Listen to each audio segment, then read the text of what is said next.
Sebelumnya, Assalamualaikum warahmatullahi wabarakatuh.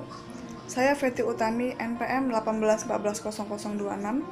Di sini saya ingin mempresentasikan tugas mata kuliah Kapita Selekta Sejarah Dunia dengan judul Terjadinya Konflik antara negara-negara Eropa Timur dan Barat pada abad ke-20. Di sini kami dari 3 anggota. Yang pertama, Novi Ayu Lestari, yang kedua, Ami Triwahyuni, dan yang ketiga, saya sendiri, Feti Utami. Dan di sini saya akan menjelaskan tentang yang pertama, yaitu Bosnia Herzegovina. Pada akhir Perang Dunia Pertama, Serbia mengadakan pembantaian massal terhadap kaum Muslim Bosnia, membakar 270 perkampungan Muslim serta membunuh ribuan orang yang masuk Islam, baik itu wanita, orang tua maupun anak-anak, dan mengakibatkan 300 orang Muslim melarikan diri dan meninggalkan Bosnia pada tahun 1941 serta membantai 60.000 Muslim, melemparkannya ke sungai Foja sehingga air sungai berubah menjadi sungai darah merah yang mengenaskan. Dan poin yang kedua yaitu Ukraina. Ukraina ini, perperangan di Ukraina sebenarnya bukanlah faktor atau tunggal berdiri sendiri, yaitu konflik instrat antara faksi-faksi di internal Ukraina sendiri. Dan di sini beberapa perspektif dalam memandang motif konflik di Ukraina. Yang pertama yaitu Revolusi Orange, dan yang kedua buffer zone, gas weapon, dan faktor geopolitik. Yang ketiga perang mata uang, yang keempat sekilas Bretton Woods, dan yang kelima alasan militer Barat menginvasi Saddam Hussein di Irak. Dan yang keenam ada konflik Ukraina, perang dolar versus euro, dan poin yang ketiga ada yang pertama, yang A, Armenia Genocide, genosida Armenia. Armenia ini disebut kejahatan besar adalah pemusnahan sistematik oleh Utsmaniyah terhadap penduduk minoritas Armenia di tanah air. Historis mereka di kawasan yang kini menjadi Republik Turki. Peristiwa ini terjadi selama dan setelah Perang ke-1 dan dilaksanakan dalam 2 tahap pembunuhan besar-besaran penduduk pria dewasa melalui pembantaian dan kerja paksa, dan deporasi perempuan, anak-anak, orang tua, dan orang sakit pada perjalanan maut ke Gurun Suriah. Jumlah korban yang tewas akibat peristiwa ini diperkirakan antara 1 hingga 1,5 juta. Dan yang selanjutnya yang B, genosida pada tahun 1915. Sejak itu, Utsmani Turki menjajah dan berupaya melakukan atau pembersihan etnik Armenia. Tahun operasi pemberitahuan atau pembersihan etnik di ini terbentang antara 1892 sampai 1922.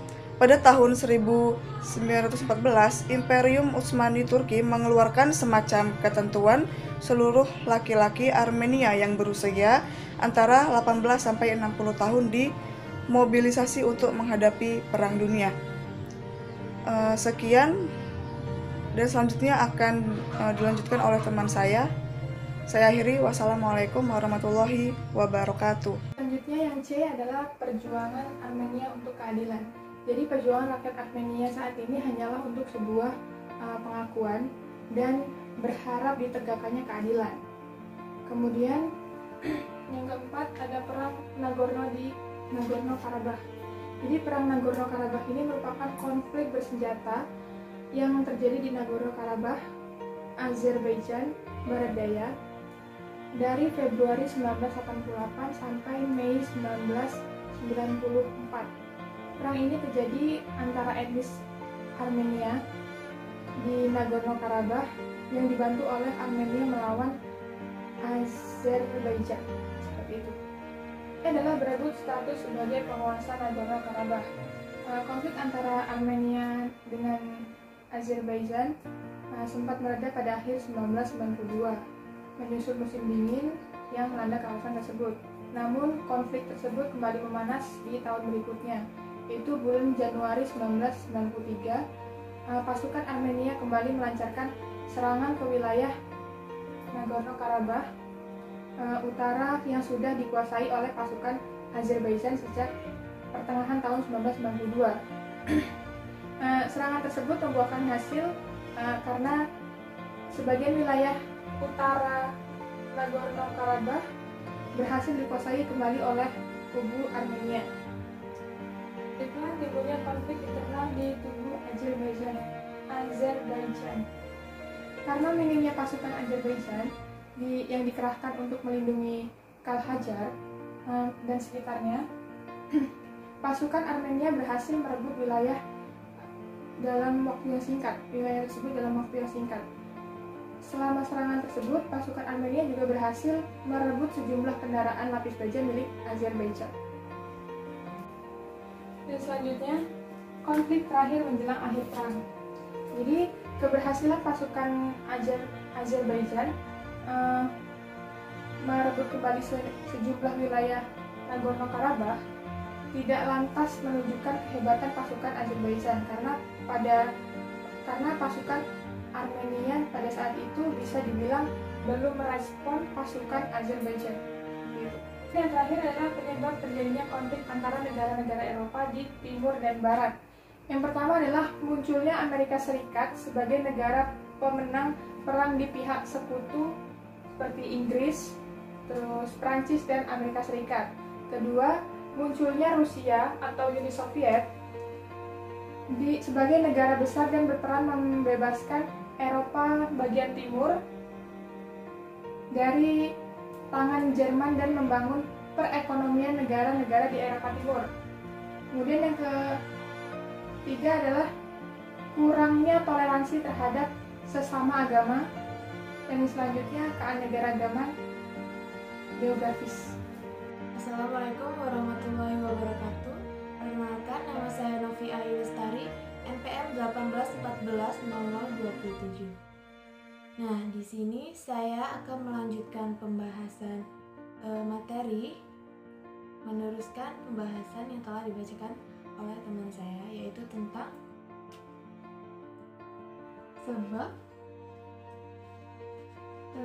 sebab terjadinya konflik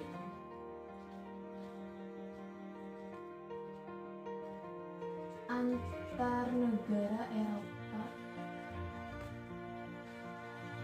Barat dan Timur.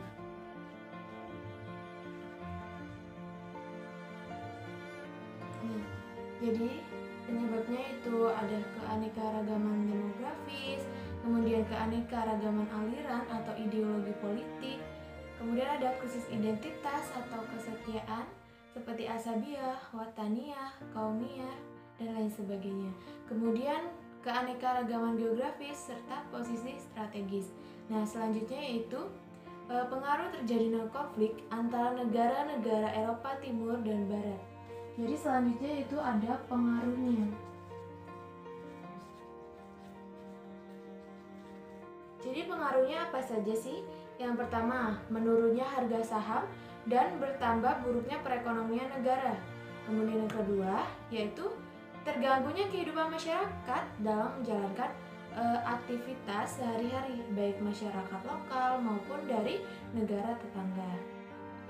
Yang terakhir ada cara penyelesaian konflik antar negara Eropa Timur dan Barat. Tahap selanjutnya itu penyelesaian konfliknya.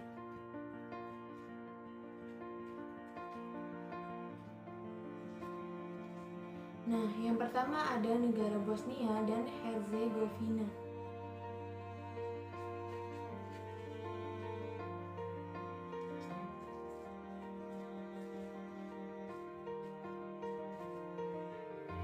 Jadi kedua negara ini konfliknya diselesaikan dengan yang pertama dengan penguatan dan mempertahankan identitas negara.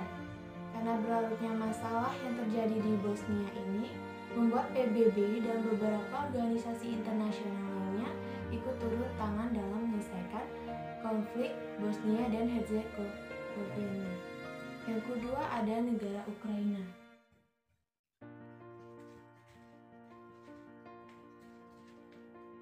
Nah, cara penyelesaian konflik di negara Ukraina ini yang pertama meminta Dewan PBB untuk membantu menyelesaikan konflik tersebut.